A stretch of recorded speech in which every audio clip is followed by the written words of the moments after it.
Ghazali decode நேயர்களுக்கு அன்பு வணக்கம். இன்றைக்கி ஜூன் 3, 2026 முன்னிரவு 8 மணி. சரி, இப்போது இன்றைக்கி உலக செய்திகள் தினந்தோறும் பேச வேண்டியிருக்கு, தினந்தோறும் பேசுகிறோம். அவ்வப்பொழுது நான் தனியாக பேசுகிறேன். அப்புறம் வாய்ப்பு கிடைக்கும் போதெல்லாம் நம்முடைய சகோதரர் தோழர் சுஃபியான் அவர்கள் பெரிய மனசு பண்ணி, அதாவது அவரை என்ன நம்ம அடைமொழி கூப்பிட்றோம்னா உலக செய்திகளின் சூப்பர் ஸ்டார் சுஃபியான் அவர்கள் அப்படின்னு சொல்லி அவரோட அறிமுகம் தேவையில்லை. என்ன அவரை அறிமுகப்படுத்துறது அப்படிங்கிறது என்ன சொல்கிறது, இப்போ தமிழ்நாட்டுக்கு சிஎம்மாக விஜய் இருக்கிறாரு அப்படின்னு சொல்லி சொல்கிற மாதிரி இருக்கும். அதெல்லாம் இல்லை. உலக செய்திகளின் சூப்பர் ஸ்டார் சுஃபியான் அவர்கள். அவரை வரவேற்று சில கேள்விகள் அப்புறம் கேட்போம். சார் வாங்க சார். வணக்கம் சார். இப்போ என்னென்னா நீங்கள் அறிமுகம் சொல்லிட்டீங்க, நான் கேள்வி 1-2 கேட்டுக்கிறேன். 2 விஷயத்தை மட்டும் கேட்டுக்கிறேன். நீங்கள் முதல்ல கேட்குறீங்களா? ஆமாம், ஏன்னா 2ஆக பிரித்து கேட்டுக்கிறேன். நம்பர் 1 ஹர்மோஸை பற்றி நிறைய பேசிட்டோம். பாபல் மந்திப்பு சில விஷயங்கள் அவன் க்ளோஸ் பண்ண போகிறதா ஈரான் அறிவிச்சிருக்காங்க. அதை பற்றின தகவல் கலந்து பேசுவோம். இப்போ நான் என்கிட்ட இருக்க தகவலை சொல்கிறேன். இப்போது ஈரானோட பொசிஷன் என்ன, அவங்களோட ஆயுத பலங்கள் எக்கச்சக்கமாக இருக்கிறதா நமக்கு ஒரு மாதிரி தகவல் வந்துகிட்டே இருக்குல்ல. அவன் ஆயுத பலங்கள் என்கிட்ட இதற்கு பார்த்தியா, அதற்கு பார்த்தியா, இங்கே பார்த்தியா அப்படின்னு சொல்லி பெருசாக, அதாவது கப்பலை அடிக்கிறதுக்கு கடல் சார்ந்த ஆயுதங்கள், அது இல்லாமல் நிலம் சார்ந்த ஆயுதங்கள். கரெக்ட். அதோட தூரம் இது இருக்குது. அப்புறம் இஸ்ரேல் அவங்களுக்கு கழுத்தை இறுக்கி பிடிக்கிறதுக்காக பாபல் மந்திப்பு. அது போக யுஏஇ பெரிய அளவு த்ரெட்டில் இருக்குது. இப்போ நம்ம இன்றைக்கி பேசுகிறோம்னா முந்தா நாள் யுஏஇயில் மேலே டம்முன்னு பயங்கரமாக சவுண்டு கேட்டதாக தகவல். ஓகே, இப்போ இது யுஏஇ பற்றி இது ஓவராலாக அப்படி பேசும்போது இந்த போர் மேகம் சூழ்ந்திருக்க சூழலில் ஓகே யுஏஇ அதோட பொருளாதார நிலைமை என்னங்கிற விஷயத்தை நமக்கு கிடைச்சது நம்ம கலந்துக்குருவோம். சரி, இப்போ நீங்கள் உங்களுக்கு கிடைச்ச தகவல் இது சம்மந்தப்பட்டு நம்ம உலகத்தின் சூப்பர் கிறுக்கு அதிபர் இருக்காரா, அவருக்கும் நெதன்யாவுக்கும் நிகழ்ந்த ஒரு அன்பான உரையாடல்.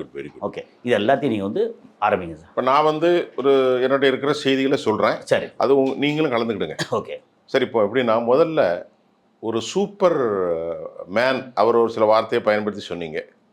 ஆமாம், உலகத்தின் யார்? நம்ம டொனால்ட் ட்ரம்ப். ஓகே, என்ன நடந்திருக்குன்னா இப்போ அவருக்கு பலவிதமான அழுத்தம். இன்டர்நேஷ்னல் காணொலியில் என்ன வருதுன்னா, எந்த அழுத்தம் வந்தாலும் அந்த ஆளு எதை பற்றியும் கவலைப்படலை. ஏன்னா மீண்டும் அவர் ஜனாதிபதியாக வரப்போறதில்லை. ஆமாம், ஏன்னா அவருக்கான டேர்ம்ஸ் முடிஞ்சு போச்சு. 2 வருஷம் அதோட முடிஞ்சு, அவ்வளோதான். அதனால அவர் இனி வந்து சாதிக்கிறத விட டொனால்ட் ட்ரம்ப் தோல்வி அடைந்தார் என்ற செய்தி வந்துடக்கூடாது.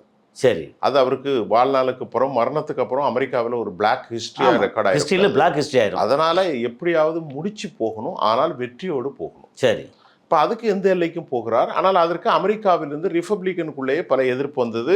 அவருக்கு ஆதரவாக பிபி போன்றவர்கள் எல்லாம் சில கருத்துக்களை சொன்னார்களும் நம்ம ஏற்கனவே பேசியிருக்கோம். ஓகே, இதுக்கு இடையில லெபனானில் மிகப்பெரிய அளவிலான தாக்குதல் நடக்கிறது. ஒயிட் பாஸ்பரஸ் போகிறது. அந்த லெபனானுடைய தாக்குதலை குறித்து நான் கொஞ்சம் சொல்லிடுறேன். இஸ்ரேல் பிரதமர் பெஞ்சமின் நெத்தன்யாவுக்கு வெற்றி கிடைத்திருக்கிறது லெபனான் தாக்குதல்ல. காசால வெற்றி கிடைச்சிருக்கு. ஆமாம், லெபனான்ல இப்போ வெற்றி கிடைச்சிருக்கு. வெற்றி கிடைச்சது எப்படின்னா, இதை மறைக்கக்கூடாது. அவங்க இதுவரைக்கும் இல்லாமல் லெபனானுடைய தலைநகருக்குள்ள போயிட்டாங்க.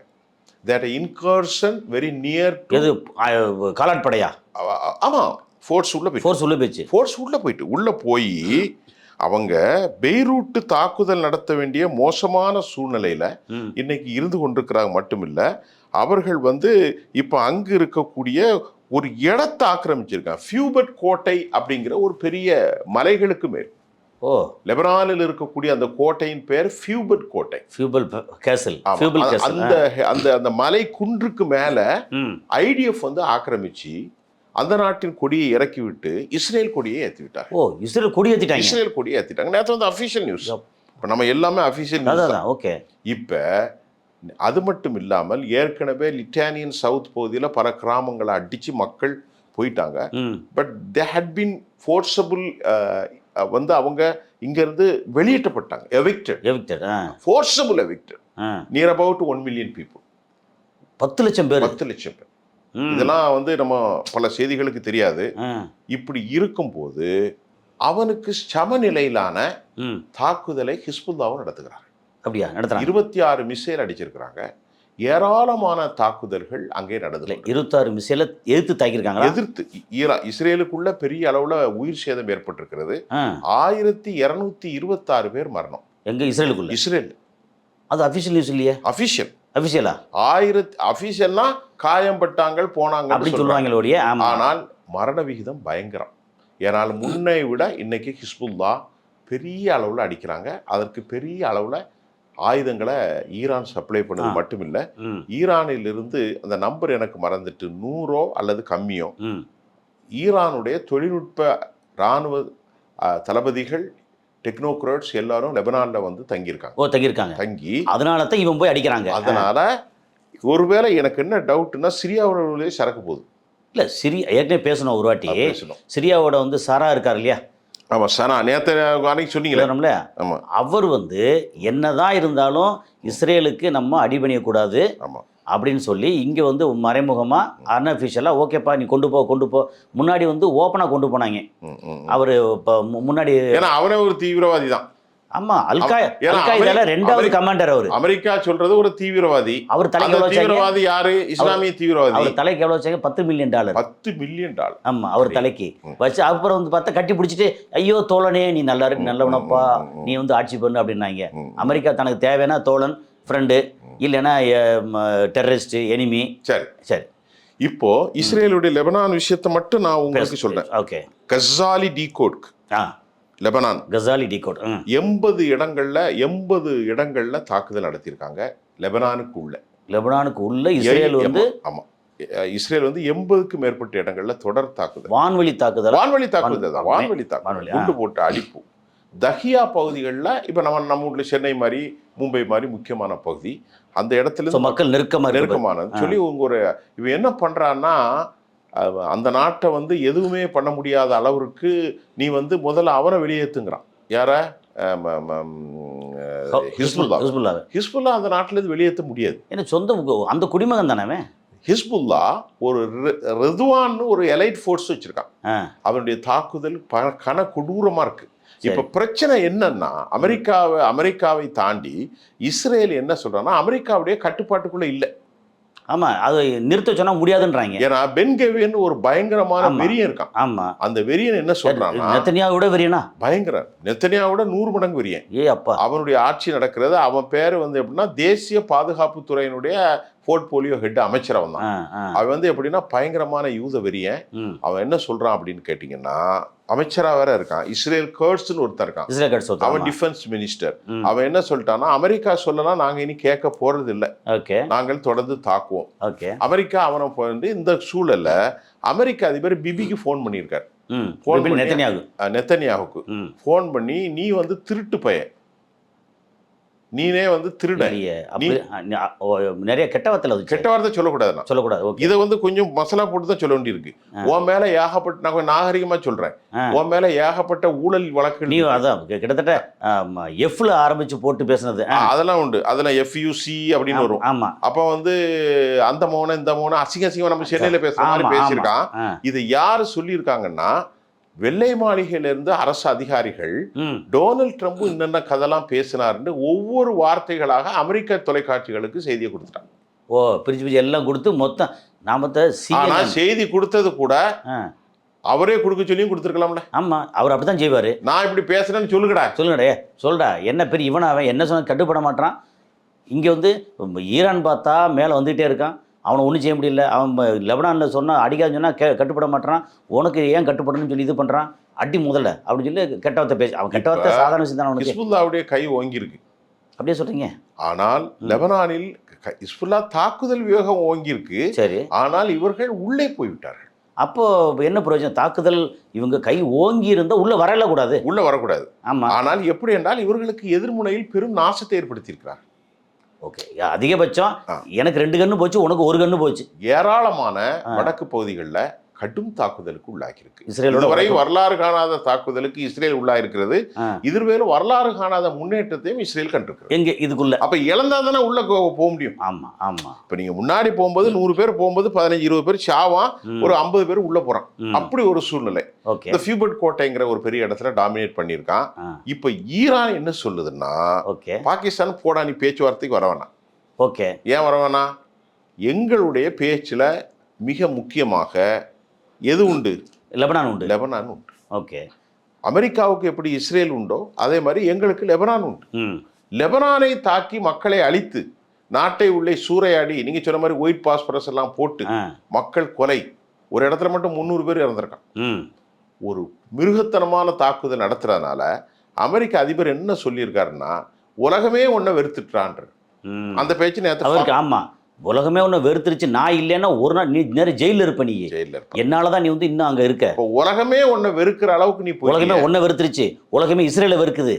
இஸ்ரேலையும் வெறுத்துருச்சு. அதான் உலகமே இஸ்ரேலை வெறுக்குது. இவன் தான் என்னைக்கு வெறுக்கப்பட்ட ஆளாச்சே. யாரு?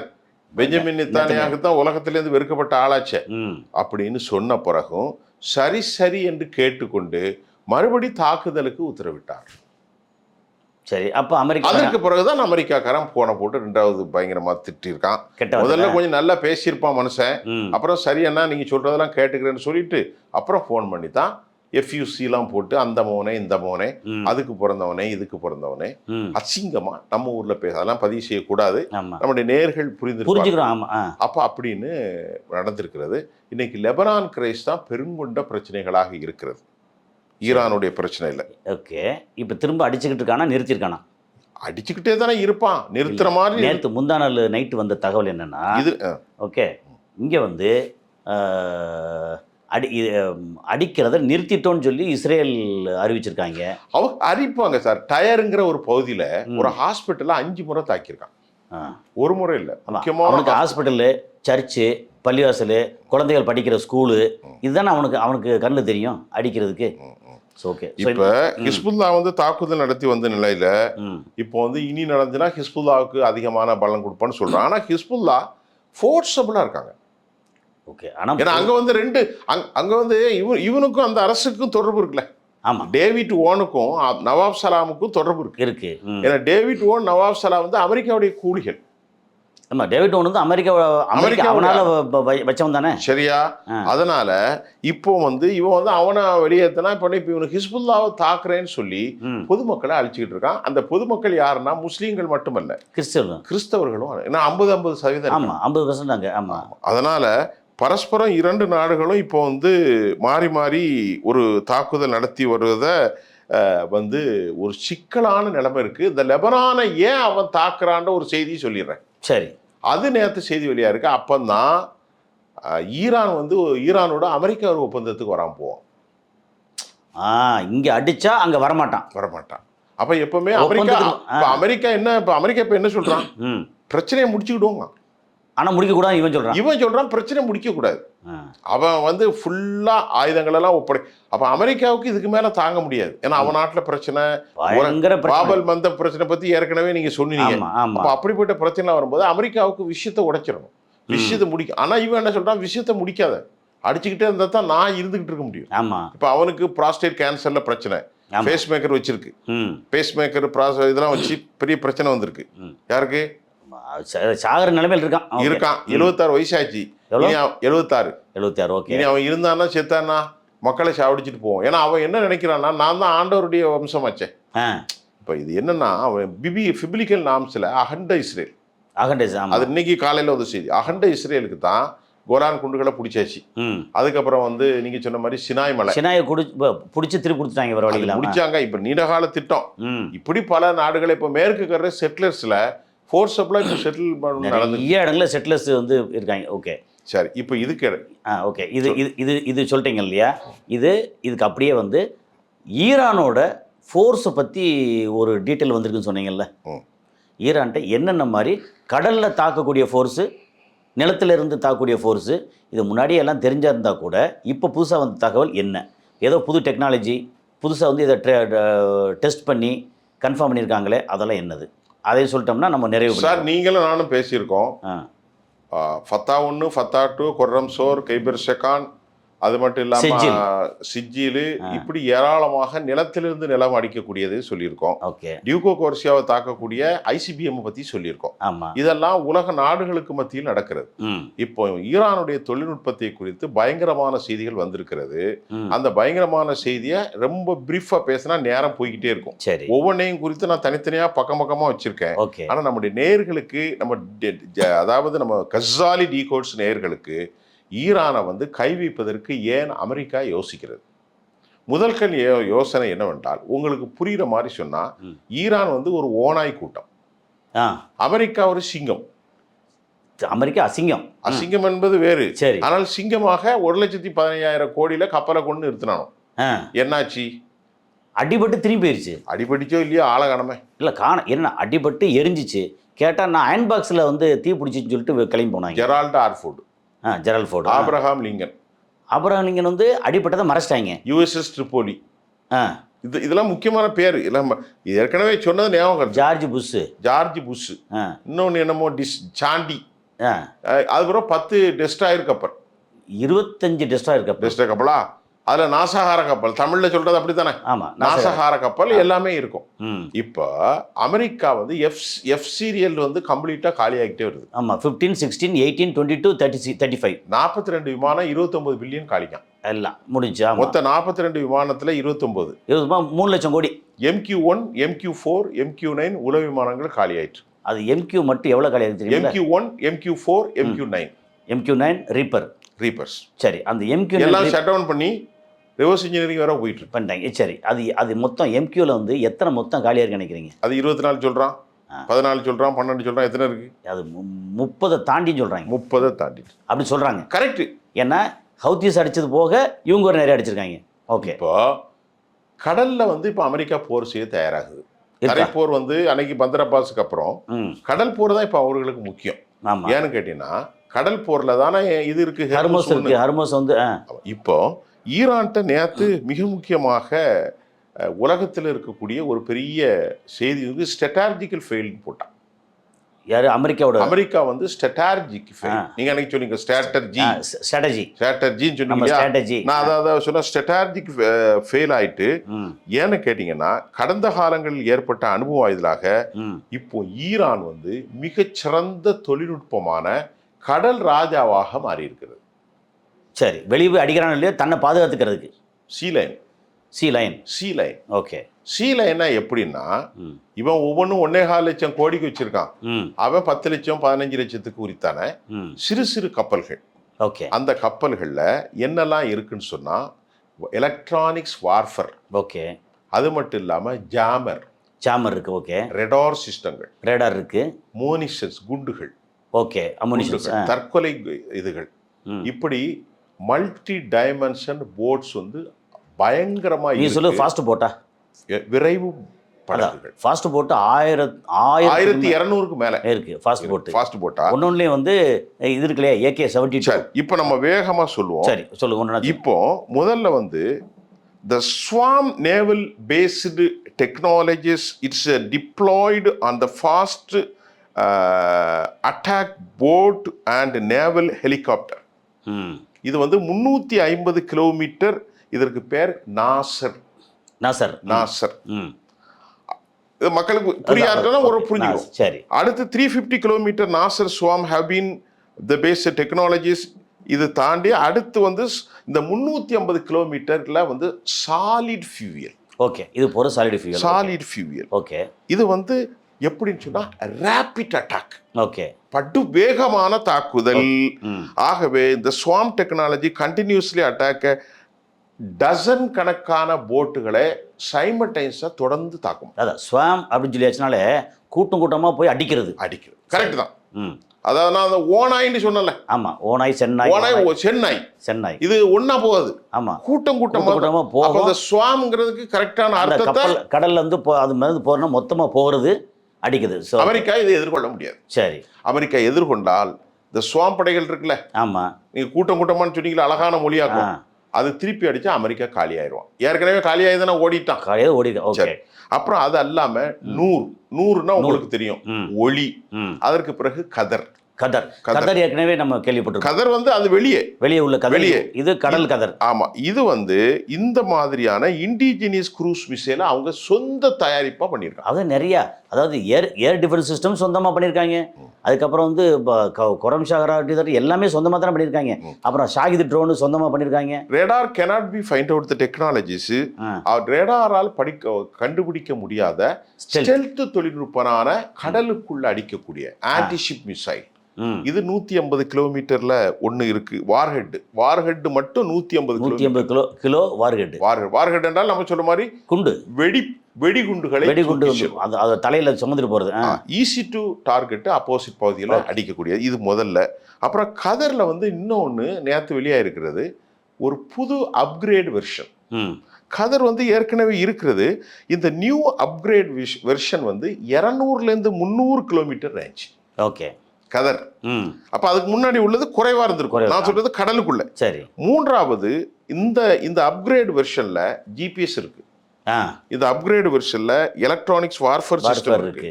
It is only used for the precision attack. ரொம்ப டார்கெட்டை கரெக்டா அடிக்கும். இதை தாண்டி ஒன்று இருக்கு சார், 1000 கிலோமீட்டர் கதர்.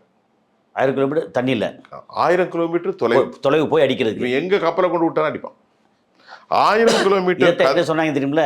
அதாவது 350-400 கிலோமீட்டர் தூரத்தில் இருந்த யுஎஸ்எஸ் ஆப்ரஹாம் லிங்கன் லேசா வந்து இவங்க அடிக்க ஆரம்பிச்சு ட்ரோன் எல்லாம் போன உடனே பயந்து போய் 1000 கிலோமீட்டருக்கு பின்னாடி போயிட்டாங்க. 1000 கிலோமீட்டர் ஆன்டிஷிப் மிசைல்.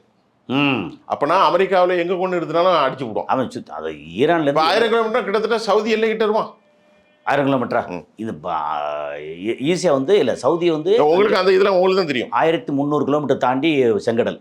இந்த பக்கம் போனீங்கன்னா நீங்க அந்த கல்ஃப் ஆஃப் ஒமான் இருக்குல்ல, அதுல இருந்து அப்படியே இந்திய பெருங்கடல் போனா கூட உங்களுக்கு 1000 கிலோமீட்டர் அடிக்கும். ஓகே, இப்போ இதுல 300 கிலோ அந்த ரேஞ்சஸ்ல அவங்க வந்து coastal batteries and naval base அதாவது லாங் ரேஞ்சில் அதை பயன்படுத்துறதாக வந்திருக்கு. அது டெக்னாலஜியில் நமக்கு நிறைய இருக்கு, அது தேவையில்லை. அது தேவை, அதில் குழப்பக்கூடாது. சிம்பிளா. அப்புறம் 770 கிலோமீட்டர் மிசைல ஒன்று வச்சிருக்காங்க. அதுல 85 கிலோ வந்து மல்டி ரேஞ்சி டார்கெட். இது மல்டி ரேஞ்ச் பலவிதமான, அதை பத்தி தனித்தனியே பேசுவோம். அது மட்டும் இல்லாம சுல்ஃபிகார் ஏற்கனவே பேசியிருக்கோம். சுல்ஃபிகார் தரையில இது 250 கிலோ லோ ரேஞ்ச் இருக்கிறதுல லோ ரேஞ்ச் கடலுக்குள்ள ஸ்டெல்த் லோ ரேஞ்ச் ஸ்டெல்த். சரி, அடுத்து கௌசர். ஓகே, கௌசர் என்ன தெரியுமா? என்னது? ஜாமர் இருக்கு. ஜாமர்னா இவன் கப்பல் கிட்ட போய் கௌசர் நிறுத்தினா இவன் பேசவே முடியாது. இல்லை, முடிஞ்சு அதான் அப்படியே எல்லாம் ஆஃப் ஆயிரும். அதான் ஜாமர். இந்த ஜாமர் தொழில்நுட்பம் யாரு கொடுத்தான்னு வந்திருக்குன்னா இது சைனீஸ் கொடுத்ததாக சொல்லப்படும். சைனீஸ் நிறைய கொடுத்துருக்காங்க. Chinese advanced technologies and the capabilities. But is so called கௌசர் வந்து இவன் பேரு. சரி, சரியா? அடுத்தரவு அபு மஹதி மலமலன்னு சொல்லிடுறேன். இது 1000 கிலோமீட்டர் ரேஞ்சு. இது 400 கிலோ வார்ஹெட். அடேயப்பா. அடுத்து இது எந்த சேனல்லையும் கசாலிடி கோட்ல தான் அது கிடைக்கும், வேற எங்கேயும் விற்காது. அடுத்து வந்து அபு மஹதிக்கு அப்புறம் ஃபத்தே 110. இது 300 கிலோமீட்டர் ரேஞ்ச். இதனுடைய வார்ஹெட் மட்டும் 650 கிலோ வார்ஹெட். நாவல் பேஸ், அதுக்கப்புறம் ship missile, anti ship missile தான். இது அடிச்சா கிட்டத்தட்ட எதிர்கப்பல்கள் உருக்குலைந்து போகும். சரியா? ஃபைனலா ஹெர்முஸ் 1, ஹெர்முஸ் 2. இது electronics warfare system, game changer. இது அல்லாம இன்னும் நிறைய இருக்கு. அதை பேசினா 1 மணி நேரம் ஆகும். சரி, இதெல்லாம் புரிஞ்சுக்கிட்டல. இவ்வளவு எல்லாம் கையில வச்சிருக்காங்க. இப்போ நீங்க பேசுங்க. நம்ம இல்ல இதை முடிய போது நம்ம ஃபைனலா நீங்க இதை வந்து இது எல்லாம் ஓகே. நான் ஏற்கனவே சொன்னதுதான். இங்க கத்தார்ல B-52 நியூக்ளியர் பாம்பர் நிறுத்திருக்காங்க. அமெரிக்கா நிறுத்திருக்காங்க. அதுக்கு எதிராக ஈரான் என்ன செய்ய போறாங்க அப்படின்னு கேள்விக்குறியோட இன்றைய நேர்காணலை நம்ம நிறைவு செய்வோம். ரொம்ப நன்றி. நம்முடைய நேயர்களுக்கு ஈரான் எப்படி கடல் ஆதிக்கத்தில் வல்லமை கொண்டிருக்கிறது, நில ஆதிக்கத்தில் வல்லமை பத்தி நிலத்துல இருக்கு, கடல்ல இருக்கு, ஈவன் வான்வெளியில கூட இப்ப இருக்கு. பெருசா இல்லை, இவங்க அளவுக்கு இல்லாட்டா கூட. நான் மட்டும் தான் ஒரு செய்தியை சொன்னேன். குவைத் அடிச்சது ஃபிளைட் வச்சு அடிச்சாங்க. குவைத் அடிச்சு ஃபிளைட்டை வச்சு விமான தாக்குதல். ஆனா எந்த ஃபிளைட்னு இது வரைக்கும் சொல்லல. அதை நான் ஒரே ஒரு இடத்துல என்ன காப்பி பண்ணி நம்ம நண்பர் ஒருத்தர், நான் அப்படி படுத்து கிடந்து கேட்டுக்கிட்டே இருக்கேன். அவர் நான் பேசுனதே அப்படி பேசுறாரு லண்டன்ல இருந்து. சரி, அது சொல்லிட்டு அவர் சொல்றாரு, இது வரைக்கும் சொல்லல, தமிழ்நாட்டிலேருந்து ஒரு காணொலி வந்துச்சு. குவைத்து அடிச்சது எது தெரியுமா அடிச்சிருப்பா நான் சொன்னேன்? Su-34, Su-35, Su-57. ஓ, இதுதான் போய் அடிச்சிருக்கு. இதான் ஸ்டெல்த் விமானம். இதை போய் இது ஸ்டெல்த் F-35க்கு மாற்றமா ரஷ்யா இது ரஷ்யா அடிச்சு கிளியரா எங்க கொண்டு போயிட்டானோ, மலைக்கு கீழே கொண்டு போயிட்டானோ, டக்குன்னு லேண்ட் ஆகி டக்குன்னு உள்ள போகுது. இதெல்லாம் தெரிஞ்சுதான் அமெரிக்கா இப்படி இருக்கான்.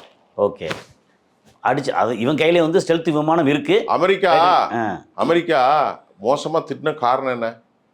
ஏண்டா நானே அடிபட்டு கஞ்சில கிடைக்கிற எறும்பு ஈய தூக்கி போட்டு குடிக்க வழிய துப்பி இருக்கேன்டா. நான் இப்படிதான் நாய பேய ஏழை என்ன சாவு நிம்மதி நம்ம சொல்ல மாட்டோம். ஏழை நிம்மதி இருக்க விட மாட்டேங்க. ஏமல என்ன சாவடிக்க ஏமல அப்படிதான் அமெரிக்கா மூதேவி. அந்த மூதேவின்னு தான் நல்ல வார்த்தை. அந்த மோனே எந்த மோனே ஏமல நாமளே வந்து சவத்து மூதி இப்படி இருக்கல. சவத்து மூதி அவன் பேசுவான செத்த பையில எங்க ஊர்ல உள்ளவன் முத்து செத்த பையில நாரப்பையில சாவும்ல சாவ கிடக்காம ஏமல வந்து எப்படி சாவுல செத்த பையில. கடைசி ஜிபி முத்து வந்தாச்சா இதுல? ஈரானோட தகவல்ல ஜிபி முத்து வந்தாச்சு. இது கசாலி, இது வந்து எல்லாருக்கும் நான் சொல்ல மாட்டேன், இது நம்மள்ட்ட இருக்கிற மசாலா. கசாலி டீ கோட்ஸுக்கு தரேன் சார். ரொம்ப அருமை. அடுத்து என்ன நடக்குதுன்னு சொல்லி பார்ப்போம். நம்ம அரங்கத்தில் நம்ம வந்து கசாலி டீ கோடுக்கு இவ்வளோ அவங்களுடைய ஆதரவுக்கு உலக செய்திகளின் சூப்பர் ஸ்டார் உங்களுக்கு மிக நன்றி. அதான் கொஞ்சம் கஷ்டமா இருக்கு. நன்றி சார்.